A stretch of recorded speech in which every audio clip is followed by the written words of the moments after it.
માધાપર કન્યાકુંજમાં સાહિત્ય પ્રદર્શન. દિવ્યાંગ દીકરીઓએ પોતાની કલા રજૂ કરી. નવચેતન અંજન મંડળના લાલજી પ્રજાપતિ, હિમાંશુ સોમપુરાએ શુભકામના પાઠવી. ગૌતમ જોશી, ખ્યાતિ ઠક્કર અને પૂર્વી ગોસ્વામીએ વ્યાખ્યાન આપ્યું. હવે જોઈએ માધાપર આમતક ન્યૂઝ બ્યુરોનો એક વિસ્તૃત અહેવાલ. માધાપર કન્યાકુંજમાં સાહિત્ય પ્રદર્શનમાં ધોરણ 6 થી ધોરણ 12ની દિવ્યાંગ દીકરીઓએ સાહિત્યની મનોરંજક પ્રસ્તુતિ સાથે ગુજરાતી અને કચ્છી માતૃભાષાનું મહિમા ગાન કર્યું હતું. શારદા સંસ્કૃતિ ટ્રસ્ટ તથા ગુજરાતી સાહિત્ય અકાદમી ગાંધીનગરના સંયુક્ત ઉપક્રમે માતૃભાષા મહોત્સવ 26ના અવસરે આ કાર્યક્રમનું આયોજન કરવામાં આવ્યું હતું. દિવ્યાંગ કન્યાકુંજ સંચાલક નવચેતન અંજન મંડળ માધાપરના લાલજીભાઈ પ્રજાપતિ, હિમાંશુ સોમપુરાએ શુભેચ્છા પાઠવી હતી. ઝીણાભાઈ દબસિયાએ પ્રાસંગિક ઉદ્બોધન કર્યું હતું.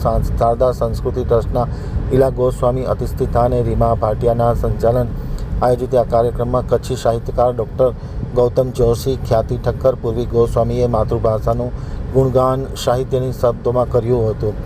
આ પ્રસંગે શિક્ષિકા ગીતાબેન ભટ્ટ સાઇન લેંગ્વેજથી દિવ્યાંગ બાળાઓને વક્તા પીરસ્યું હતું. આચાર્ય જલ્પા મારુએ માર્ગદર્શન મળ્યું હતું. વીસી મહેતાએ તસવીર સ્મૃતિ સ્વરૂપે કાર્યક્રમને જીવંત બનાવ્યું હતું.